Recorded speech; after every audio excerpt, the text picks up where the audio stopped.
ஆளுக்கு கொஞ்சம் கவரிங் நகை வாங்கி போட்டுக்கலாமா? அப்பதான் ஊர்க்காரங்க வாய நம்ம அடைக்க முடியும். சக்திகா, நீ கிரேட்கா. சொல்லுங்கம்மா, என்ன டிசைன்ஸ் பாக்குறீங்க? 1 gram gold covering, 2 gram gold covering, 3 gram gold covering, பல டிசைன்ஸ் இருக்குமா, பல வெரைட்டில இருக்கு. எது வேணாலும் பாருங்கம்மா.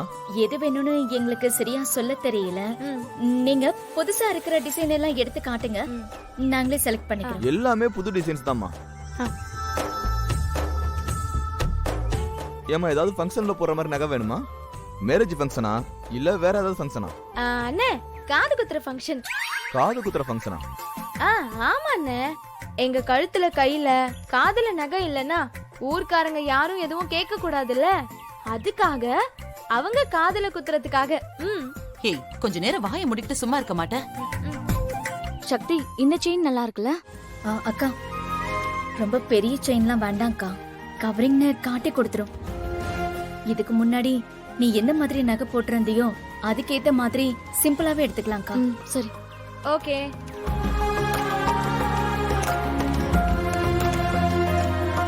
நல்லா இருக்குடி. எனக்கு இது போதும். எனக்கு இது போதும். எனக்கு இது எனக்கு இது எடுத்துக்கோ. நல்லா இருக்கு. எனக்கு இது போதும். தம்பி, இந்த நகைங்கெல்லாம் கருக்காம இருக்கும்ல? கருக்காதுமா, 6 மாசம் கேரண்டி. 6 மாசத்துக்கு அப்புறம் கருத்து போயிடுமா? தண்ணி படக்கூடாது, சோப்பு ஷாம்பு எதுவுமே படக்கூடாது. அப்படி இருந்தா 1 வருஷத்துக்கு கருக்காதுமா. அப்போ 1 வருஷத்துக்கு நாங்க குளிக்காம இருக்கணும்னு சொல்றீங்களா? சும்மா ரெடி. குளிக்கும் போது நகையை கழட்டி வச்சுட்டு குளிக்கணும். ஒரு டவுட் கூட கேட்க கூடாது, உடனே வந்துருவீங்களே. சரிண்ணே, இதெல்லாம் எவ்வளவு ஆச்சுன்னு பில்லு போடுங்க. 950 ரூபாமா. 950 ரூபாயா? இன்னும் நான் கொஞ்சம் காசு போட்டாலே ஒரிஜினல் நகையை வாங்கிருவேன். சும்மா ரே. கொடுங்கம்மா, எல்லாத்தையும் பேக் பண்ணி கொடுத்துறேன். இல்ல இல்ல, பரவாயில்ல, இருக்கட்டும். சரிம்மா. இத அவ பையில போடு. உள்ள வச்சிரவா? அம்மா, இப்போ நேரா அண்ணாச்சியோட மளிகை கடைக்கு போலாம். அந்த லிஸ்ட கொடுத்துட்டு வந்துட்டா அப்பதான் சீக்கிரம் நம்ம ரோட்டு கடையை போட முடியும். அவர் கடைக்கு எதுக்கு போகணும்? நம்ம வேற மளிகை கடைக்கு போலாம். இல்லக்கா, அண்ணாச்சியோட மளிகை கடைக்கு தான் நம்ம போறோம். ஏய், ஒரு வாட்டி சொன்னா புரிஞ்சுக்க மாட்டீங்களா? இங்க பாரு பெருமாள், இனிமே யாருக்கும் சரக்க கடனுக்கு தர மாட்டேன். இருக்க பாக்கியை செட்டில் பண்ணியா? அதெல்லாம் எனக்கு தேவையில்ல. கையில காசு இருந்தா சூப்பர் மார்க்கெட் போற, கடனுக்கு வேணா மட்டும் இந்த அண்ணாச்சி கடையை தேடி வருவ. நான் என்ன இழிச்ச வேணா? அண்ணாச்சி பெர்ஃபார்மன்ஸ் சூப்பர். வெறும் போன காதல வச்சுட்டு பேசிட்டு இருக்கீங்க, இதெல்லாம் சின்ன குழந்தை கூட கண்டுபிடிச்சிரும். ஏய், சும்மா இரு. இல்லக்கா, சும்மா சீன் போட்டுட்டு இருக்காரு. ஆமா, எங்க அப்பா சீன் தான் போடுறாரு. அதுக்கு என்ன? இப்ப உங்க அம்மா இப்ப சீன் போடலையா?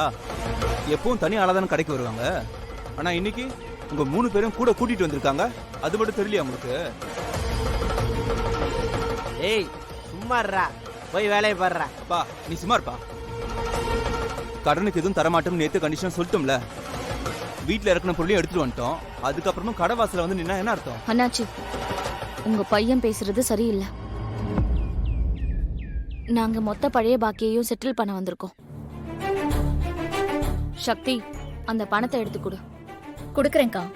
அதுக்கு முன்னாடி அண்ணாச்சி கூட நான் கொஞ்சம் பேச வேண்டியது இருக்கு. நேத்து இந்த இடத்துல வச்சு என்கிட்ட என்ன சொன்னீங்க அண்ணாச்சி? 25 வருஷமா எங்க அம்மா உங்ககிட்டதான் வரவு செலவு வச்சுக்கிட்டாங்கன்னு சொன்னீங்க, பெருமையா சொன்னீங்க. ஆனா பொருளை வீட்டுக்கு அனுப்பும் போது எப்படி நடந்துகிட்டீங்க? இறக்கமே இல்லாம ஒரு வியாபாரி மாதிரி எங்க கிட்ட பேசிட்டீங்கல்ல. சக்தி, இப்ப எதுக்குமா அதெல்லாம்? நீ சும்மா இருமா. நான் சண்டை போடல, அவங்க நடந்துகிட்ட விதத்தை தான் நான் சொல்றேன். நீங்க அப்படி பேசின பிறகும் உங்க கடைக்கு நாங்க திரும்ப வந்திருக்கோம்னா நாங்க நாணயமான கஸ்டமர் தான். அத உங்களுக்கு ப்ரூஃப் பண்ணணும்ல, அதான் பணத்தோட வந்திருக்கோம். இதை நாங்க செட்டில் பண்ண வேண்டிய பழைய பாக்கியோட தான் வந்திருக்கோம். இந்த பணத்தோட வேற மளிகை கடைக்கு கூட போயிருக்கலாம். மொத்த பொருளும் நாங்க அங்க வாங்கியிருக்கலாம். ஆனா நாங்க அப்படி பண்ணலையே. ஏன்னா உங்க கடையை தான் தேடி வந்திருக்கோம். அண்ணாச்சி, நாங்க கடனுக்கு வாங்கினாலும் உங்ககிட்ட தான் வாங்குவோம், ரொக்கத்துக்கு வாங்கினாலும் உங்ககிட்ட தான் வாங்குவோம். என்னைக்குமே எங்க வாடிக்கையை நாங்க மாத்திக்கவே மாட்டோம். அண்ணாச்சி, உங்க பழைய பாக்கிய செட்டில் பண்ணிக்கோங்க. இப்போ புதுசா ஆரம்பிக்க போற ரோட்டு கடைக்கு கடனா கொடுங்க. அந்த பாக்கிய 10 நாள்ல நாங்க செட்டில் பண்ணிடுவோம். நீங்க கும்பிடுற பத்திரகாளி மேல நான் சத்தியம் பண்றேன். உங்க பணம் உங்களை தேடி வரும். இதை வாங்கிக்கோங்க. வாங்கிக்கோங்க அண்ணாச்சி.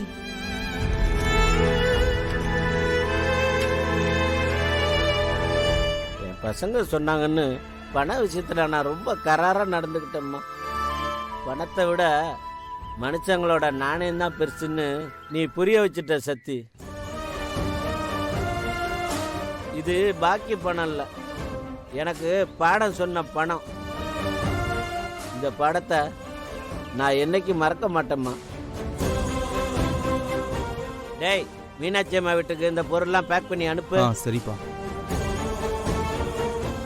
அண்ணாச்சி, இதே ஃபீலிங்ல நாளைக்கு கடைக்கு வந்து சாப்பிட மறந்துடாதீங்க. மறக்க மாட்டேம்மா.